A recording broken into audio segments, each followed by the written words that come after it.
teman-teman semua. Di sini kami dari kelompok 3 akan sharing informasi mengenai negara dan konstitusi.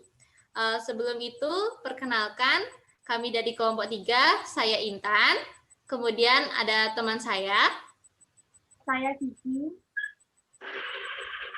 saya Anggun, dan terakhir ada Salsa. Kemudian ada pun yang akan kami bahas dalam sesi kali ini, yaitu ada pentingnya konstitusi bagi negara. Yang kedua ada Undang-Undang Dasar 1945 sebagai konstitusi negara Indonesia. Dan yang ketiga yaitu ada perilaku konstitusional.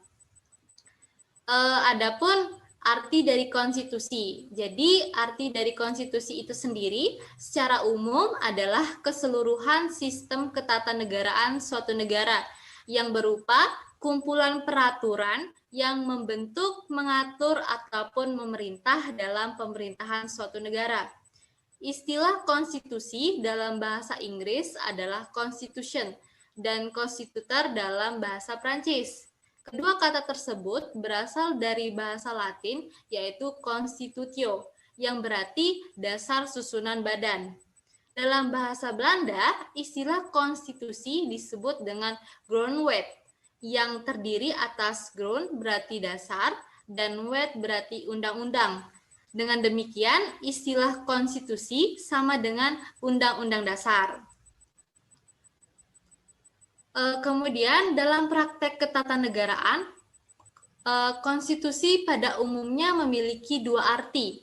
Ini dipaparkan oleh Rianto, yaitu yang pertama ada konstitusi mempunyai arti yang lebih luas daripada undang-undang dasar. Konstitusi meliputi undang-undang dasar atau konstitusi tertulis dan konvensi atau konstitusi tidak tertulis.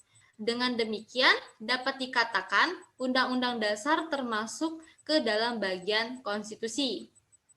Untuk yang kedua, yaitu konstitusi memiliki arti yang sama dengan Undang-Undang Dasar. Ini pernah diberlakukan dalam praktek ketatanegaraan Republik Indonesia dengan disebutnya Undang-Undang Dasar Republik Indonesia Serikat tahun 1945 dengan istilah Konstitusi Republik Indonesia Serikat 1949. Apakah konstitusi itu penting bagi suatu negara? Konstitusi memegang peranan yang sangat penting bagi negara dalam kaitannya dengan keberlangsungan proses penyelenggaraan negara dalam rangka mencapai tujuan negara yang ingin diraih.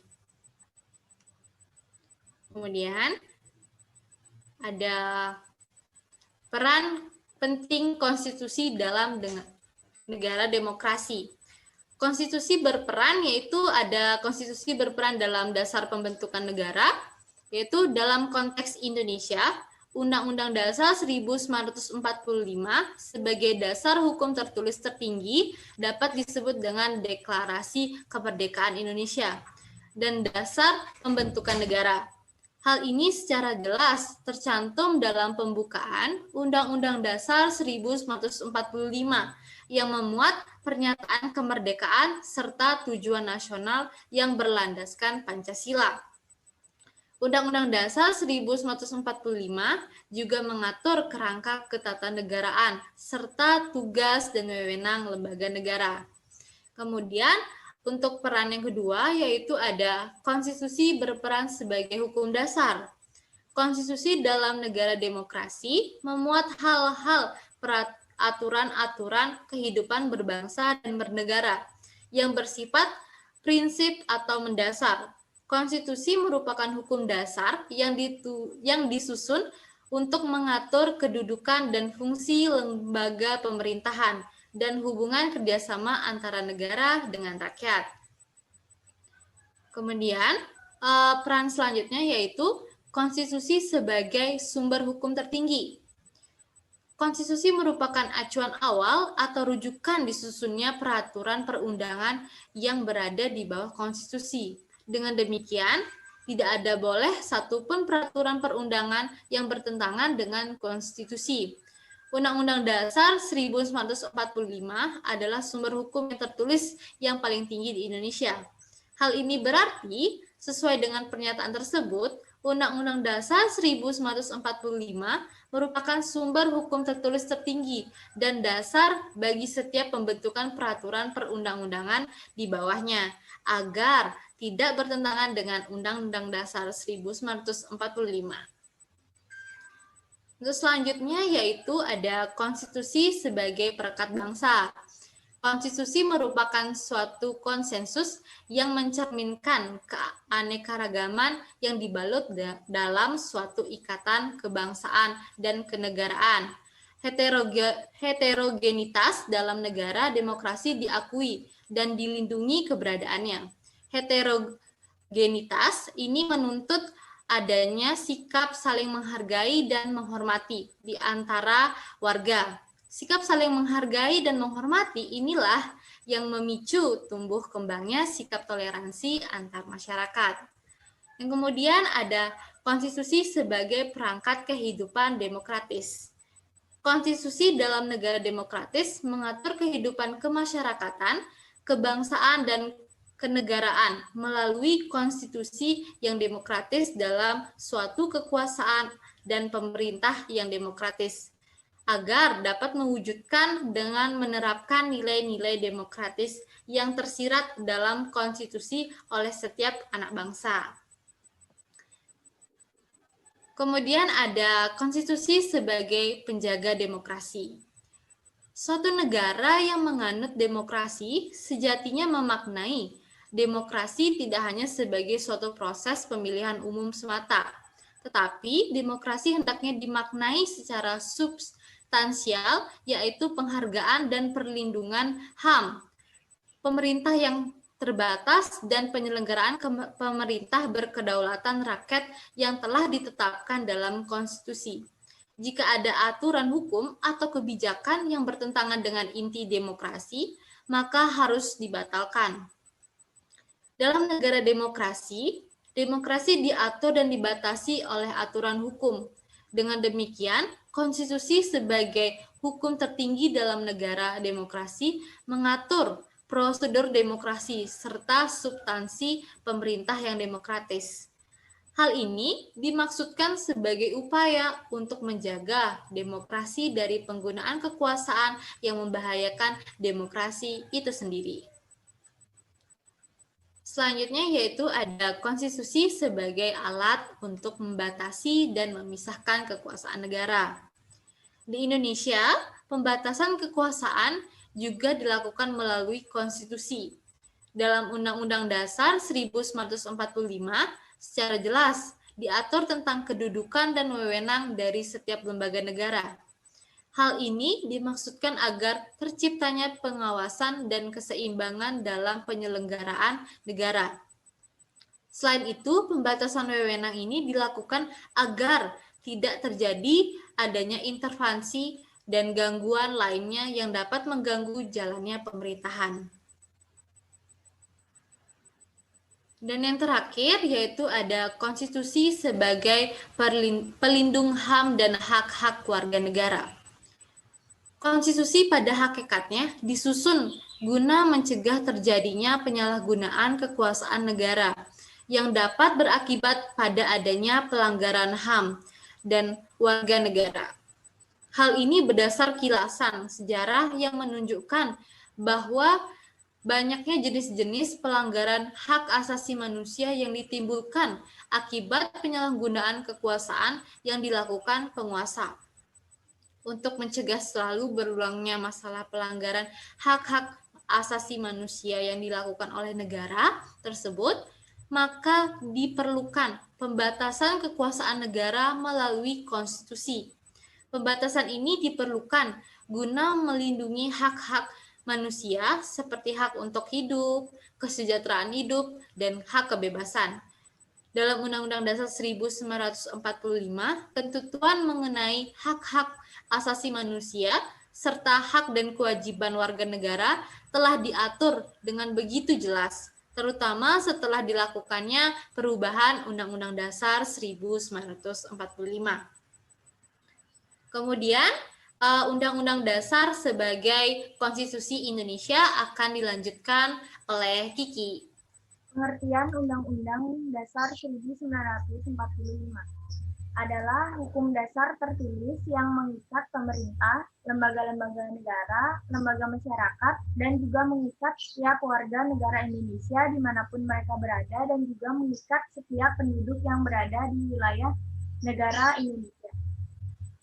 Undang-Undang 1945 sebagai konstitusi negara. Dalam ketatanegaraan RI, konstitusi Undang-Undang Dasar dapat diartikan peraturan dasar yang memuat ketentuan undangan.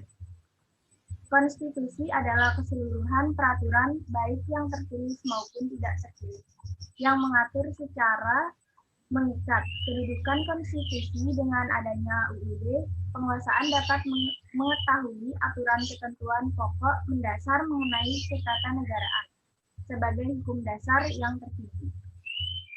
Perubahan konstitusi atau undang-undang dasar. Secara revolusi, pemerintahan baru terbentuk sebagai hasil revolusi ini yang kadang-kadang membuat sesuatu UUD yang kemudian mendapat persetujuan rakyat.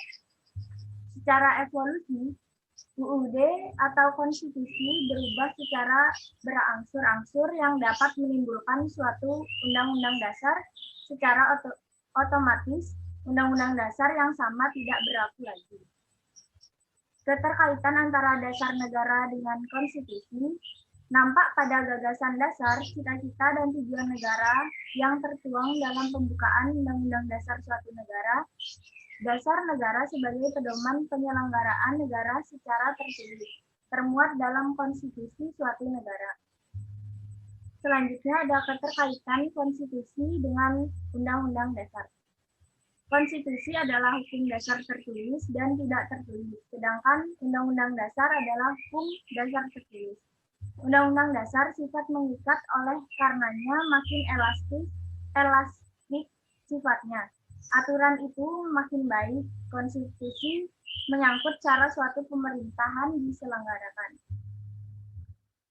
Konstitusi negara kita adalah UUD 1945.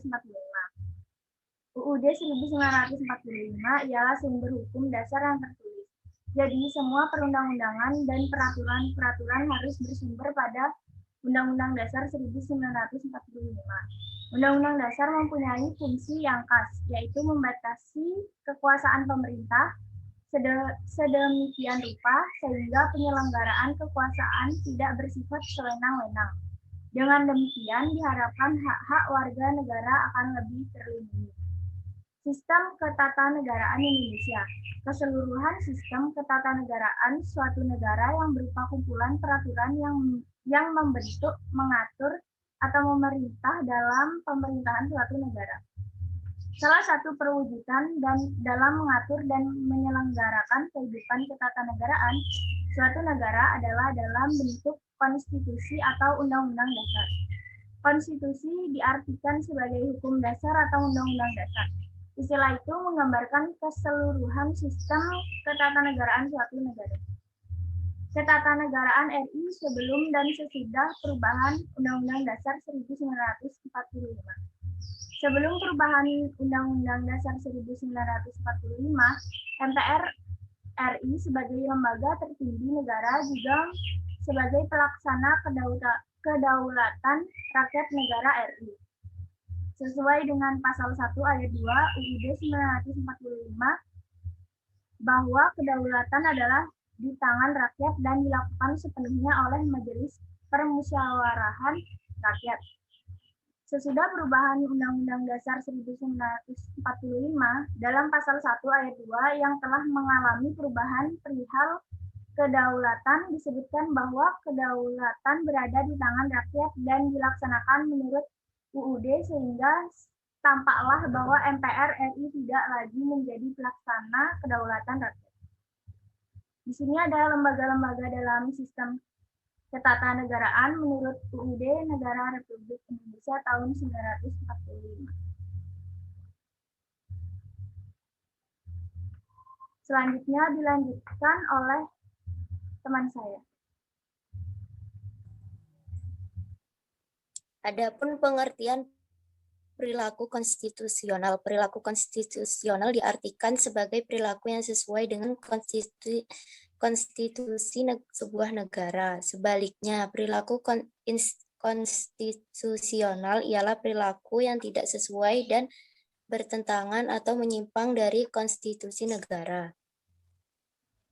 Lanjut. Adapun penerapan perilaku konstitusional. Agar perilaku konstitusional dapat terwujud, maka harus dilandasi dengan sikap terwujud maka terhadap Undang-Undang Dasar 1945. Yang pertama, bersikap terbuka. Yang kedua, mampu mengatasi masalah. Yang ketiga, menyadari adanya perbedaan. Yang keempat, memiliki harapan realistis, penghargaan terhadap karya bangsa sendiri. Dan yang terakhir, mampu menerima dan memberi umpan balik. Adapun contoh perilaku konstitusional bagi penyelenggara negara. Ada perilaku konstitusional bagi penyelenggara negara MPR. Yang pertama, mengubah dan menetapkan UUD. Yang kedua, melantik presiden dan wakil presiden. Yang ketiga, memberhentikan presiden atau wakil presiden dalam masa jabatannya menurut Undang-Undang Dasar. Adapun perilaku konstitusional bagi presiden dan kementerian negara. Yang pertama, tidak pernah mengkhianati negara. Yang kedua, mampu secara rohani dan jasmani untuk melaksanakan tugas sebagai presiden dan wakil presiden. Dan yang ketiga, mengajukan rancangan undang-undang kepada DPR. Yang terakhir, menetapkan peraturan pemerintah untuk menjalankan undang-undang. Adapun contoh perilaku konstitusional bagi penyelenggara negara untuk perilaku konstitusional bagi Dewan Perwakilan Rakyat. Yang pertama, bersidang sedikitnya sekali dalam setahun, membentuk undang-undang, membahas rancangan undang-undang bersama Presiden. Dan ada perilaku konstitusional bagi Dewan Perwakilan Daerah. Yang pertama, mengajukan undang-undang tentang otonomi daerah, hubungan antar pusat dan daerah. Dan yang kedua, membentuk dan pemekaran atau penggabungan daerah dan lain-lain kepada DPR. Adapun perilaku konstitusional bagi Komisi Pemilihan Umum atau KPU, penyelenggaraan pemilu yang langsung bebas, rahasia, jujur, dan adil. Yang kedua, Badan Pemeriksa Keuangan atau KPU. Dan yang ketiga, pemeriksa pengelola dan tanggung jawab keuangan negara.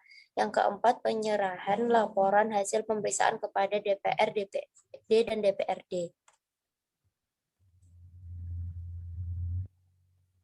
Ada lagi contoh perilaku konstitusional bagi penyelenggara negara, perilaku konstitusional bagi Mahkamah Agung. 1. Menguji peraturan perundang-undang di bawah undang-undang. Adapun perilaku konstitusional bagi Mahkamah Konstitusi. Yang pertama, memutuskan sketsa kewenangan yang diberikan Undang-Undang Dasar. Yang kedua, memutuskan pembubaran partai politik. Perselisihan tentang hasil pemilihan umum. Adapun perilaku konstitusional bagi Tentara Nasional Indonesia dan Kepolisian Negara Kesatuan Republik Indonesia. Yang pertama, mempertahankan, melindungi, dan memelihara keutuhan serta kedaulatan negara. Yang kedua, menjaga ketertiban dan keamanan masyarakat. Contoh perilaku konstitusional warga negara. Yang pertama, mengakui dan menghargai hak-hak asasi orang lain. Yang kedua, mematuhi dan menaati peraturan yang berlaku. Lalu lintas, sekolah, dan lain sebagainya. Yang ketiga, tidak main hakim sendiri. Yang keempat, menjaga keseimbangan antara hak dan kewajiban. Yang kelima, adanya keterbukaan dan etika dalam menghadapi sesuatu. Yang keenam, mengembangkan sikap sadar dan rasional. Simpulan dari materi ini, perilaku konstitusional yaitu perilaku yang sesuai dengan konstitusi negara. Ada 3 sikap yang harus dijunjung menerapkan perilaku konstitusi. 1. Memahami Pancasila dan Undang-Undang Dasar 1945. 2. Berperan serta dalam menegakkan Pancasila dan Undang-Undang Dasar 1945. Yang ketiga, mengembangkan pola hidup dan tetap menaati aturan yang ada. Sekian, terima kasih. Kami dari kelompok 3 mohon maaf jika banyak kesalahan dan pamit undur diri.